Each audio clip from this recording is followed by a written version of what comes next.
Hello, Algebra 2 class. Mr. Oh no. Oh no. Well, Well, that is a blooper and I broke a snowman. But don't tell Miss Audrey in the office about that. I was trying to hula hoop with the reef. Obviously, I was unsuccessful. But Next time. We're back, and as you can tell, we are getting ready for Christmas. We are almost to Christmas break. we're almost there, guys. Starting our last chapter of the semester, 13.1, exploring periodic data. Yes. The objectives are to do what? We're going to identify some cycles and some periods of periodic functions, and then we're going to find... The amplitude of periodic functions. So, Great. Miss Collette, go ahead and start us off with these first couple slides. Okay, so first, let's kind of talk about what a period and what a cycle is. So, here we have different scenarios. So we have does the sun rotate around the moon or the earth or vice versa? The earth rotates around the sun. A period of a time, the whole year, 365 days. Then we have a heartbeat, okay, and then we're swinging. These are all, and then waves, those are all periods. They're rhythms, they're patterns in the atmosphere in the world, and these are represented by periods and cycles. And also even the hula hoop. If Mr. Thomas was successful with said hula hoop, if you go around, that is a whole cycle, okay? And so a periodic function is a function that repeats a pattern of y values at regular intervals, okay? A cycle is one complete pattern, and then a period is the horizontal length of that cycle, okay? So let's get started. So if we identify cycles and periods, so we analyze this period function below. We're going to identify the cycle in two different ways. So wherever you start, your period is the same. Okay, so here we have this graph right here. And so one cycle is from anywhere you start, it just keeps repeating. And that length is called the period. So at any point, so like right here, if we start at this tippy top and this tippy top, it goes down and up. That is one cycle, okay? The length of that cycle is called the period. So here, this cycle starts at 2 and it ends at 6. So that period is 4, right? From 2 to 6, that period, that length is 4 in that cycle. Okay, here's another cycle. It starts here at 8, it goes up, down, up here, and it crosses the x-axis. But calibration is off, but that's okay. So the length is the period, the movement is the cycle. So it goes up, down, up, that's one cycle, and then it starts to repeat, and the length is 4. So the beginning of the x values determines the period, so your period is 4.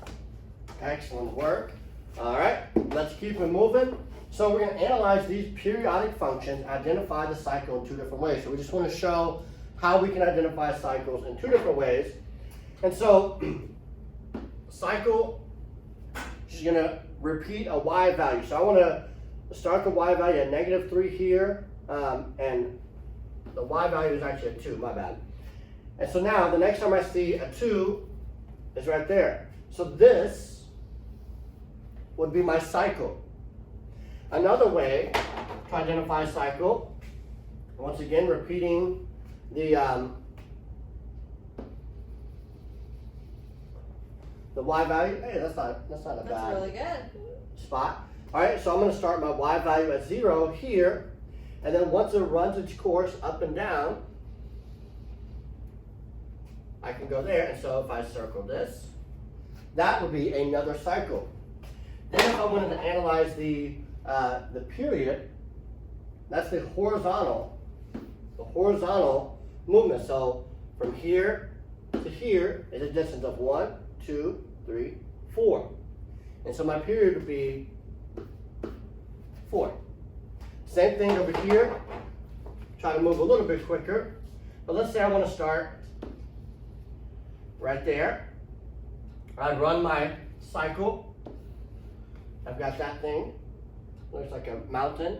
Or looks like a Nailed it. Christmas hat. Yeah. Okay.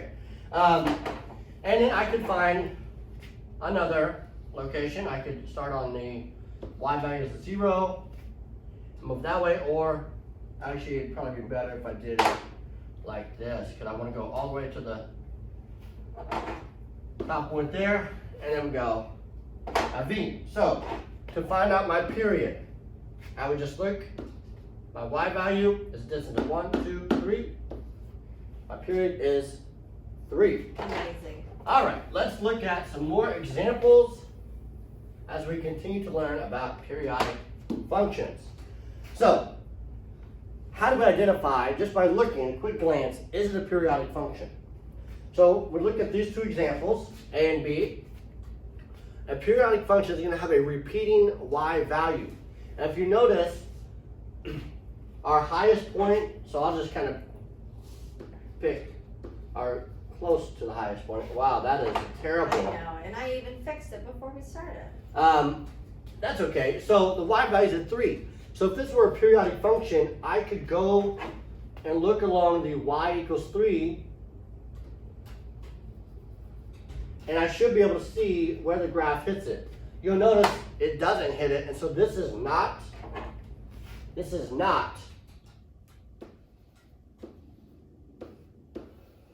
a periodic function.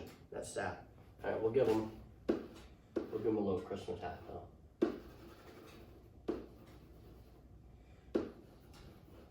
Beautiful. That is excellent art. Here we'll put some green dots on there. That's art. Okay, so then we look at this one, and once again we can identify those maximum points on the graph, and you'll notice the arrow is pointing up, so it's going to keep on going up, and there's a repeating y value. So this one would be, I guessed it for you. Hold on. Oh, it's Olaf. Oh my goodness. It is. It's Frosty Snowman. It's a snowman. All right. So this would be a periodic function because the y values repeat. All right. Miss Collette is going to come back and teach us a little bit more for this one.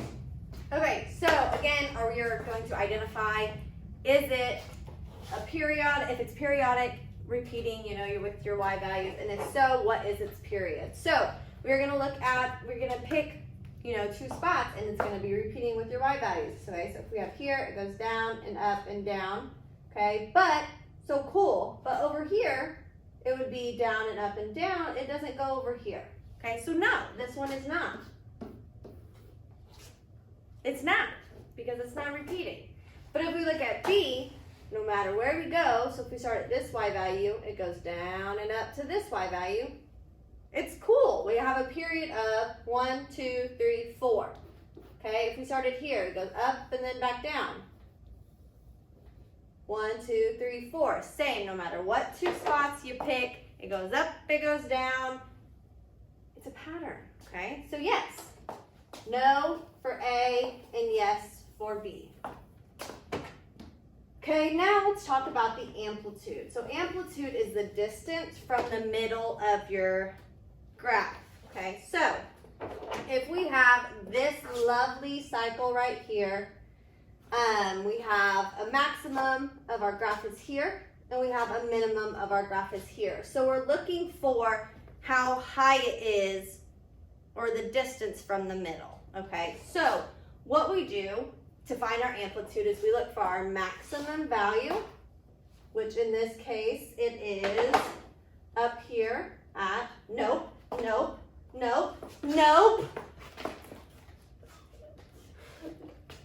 What is happening? All right, we're having some troubles, but that's all right. We're going to get it figured out. Okay, here we go. I'll move it back. Okay. Maybe. Yes. There we go. Okay, I'm just gonna use my marker. So our highest point here is at 3, and our lowest point here is at -1. So what we do, our maximum value we said was 3, and then minus a -1. So 3 minus -1, that's 4. But we're gonna take half of that. So half of 4 equals 2. So your amplitude here is 2. So the distance from our midline up to the highest is 2, and to the lowest is also 2 units. So basically we're looking for the distance to the middle, okay? And it's always gonna be a positive number because your distance represents a positive number, okay? So, let's look at some examples. All right, so another example, we got our amplitude formula, 1/2 maximum value minus minimum value. So we just need to identify the minimum value, and they help us out with the little orange and blue line. So our maximum value is at 4. So I could put 4 there, they do it for you, right here. And then our minimum value is gonna be at, looks like it's counting by 2, so it's gonna be at -2, which they put there. 4 minus -2 is 6, and then half of 6 is, interesting. There we go. Okay. Ran out of ink. Yeah, I ran out of ink on the on the smart board. So our amplitude would be 3, and as Miss Collette explained earlier, it kind of represents the midpoint, and so it'd be a distance of 3 to the minimum and a distance of 3 to the maximum. Let's look at another example without the helps.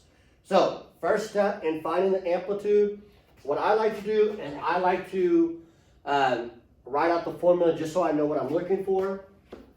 So I'm looking for amplitude 1/2 times max minus min. All right. So then I'm going to find my maximum, which is right there. And it looks like we're counting by 1, so that's going to be a maximum of +1. So I can go ahead and rewrite this. I'm going to have 1 minus whatever my minimum is. And so I'm just going to look right here. My minimum is at -2.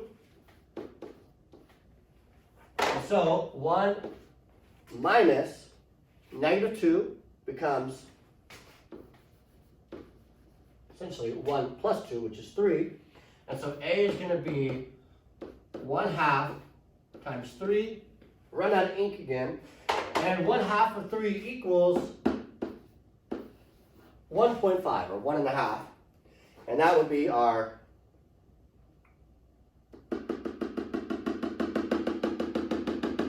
halfway point.